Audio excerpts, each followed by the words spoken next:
Itinanggi ng Malacanang na may naganap na Senate siege sa kabila ng kaguluhang sumiklab sa loob ng Senado kasunod ng tangkang pagpasok ng mga operatiba ng NBI. Ang detalye ng balita mula kay Hannah Jane Sancho. This is the Senate of the Philippines. We are allegedly under attack. The Sergeant of Arms has confirmed na may putukan na dito. Nila talagang denied to death. Pero ang sabi ng NBI agents, inutusan daw sila personally and directly ni BBM. Arrest Bato at all costs, kahit sino pa ang mamatay, kahit sino pa ang madali, basta pasukuin si Bato. Ngayon din. Kaya't di na namin maintindihan ano ba totoo. Mukhang wala namang nag-utos nito. Bakit nagkaroon ng Senate siege? Umiigting ang tensyon sa Senado matapos ang umano'y tangkang pagpasok ng mga operatiba ng National Bureau of Investigation o NBI sa loob ng mataas na kapulungan noong Huwebes ng gabi. Dahil dito, binansag ni Senator Amy Marcos na Senate siege ang insidente, habang inihayag naman ni Senate President Alan Peter Cayetano na mistulang under attack ang Senado matapos umano'y makumpirma ang naganap na putukan sa loob ng compound.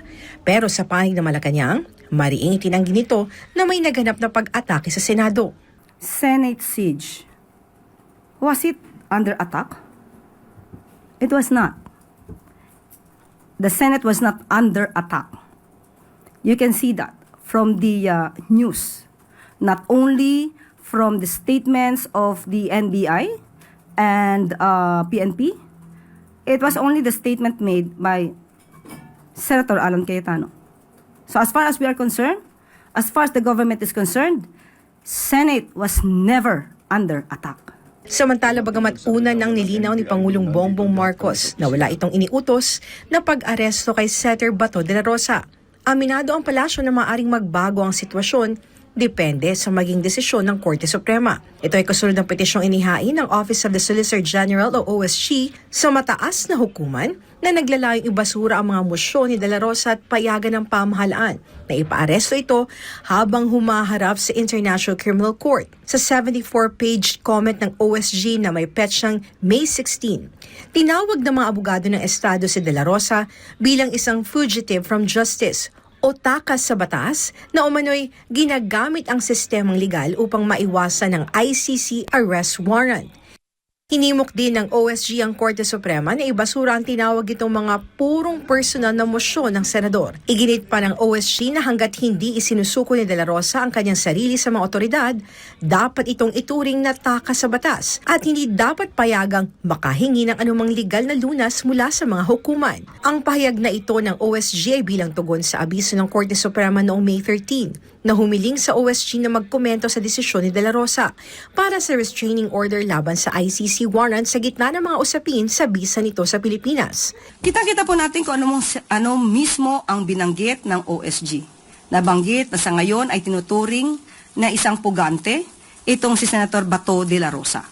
So, napakalaking mensahe po ito nang ibig sabihin tayong pong lahat ay dapat naging mapanuri kung ano dapat ang ipatupad na batas at kung sino ba dapat din ang makita natin na nagtotolerate sa paggawa ng hindi maganda, paggawa ng labag sa batas.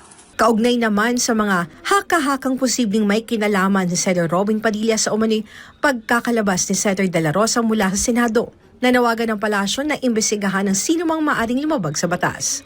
So, kung sino dapat na managot dito, kung mayroong mga pagkukulang at may lumabag sa batas, mayroong nagtatakas o nagpapatakas, dapat lang din po tayong mga Pilipino ay maging mapanuri sa mga nagiging aksyon ng ating mga public servants. Mula sa umano'y paratang na Senate siege hanggang sa umano'y pagpapatakas kay Senator Ronald Bato de la Rosa, mas umiinit ngayon ang banggaan ng politika at ng batas sa bansa habang hinihintay ang maging resulta ng Korte Suprema. Para sa Diyos at Pilipinas kumahal, ito si Hannah Jane Sancho, SMNI News.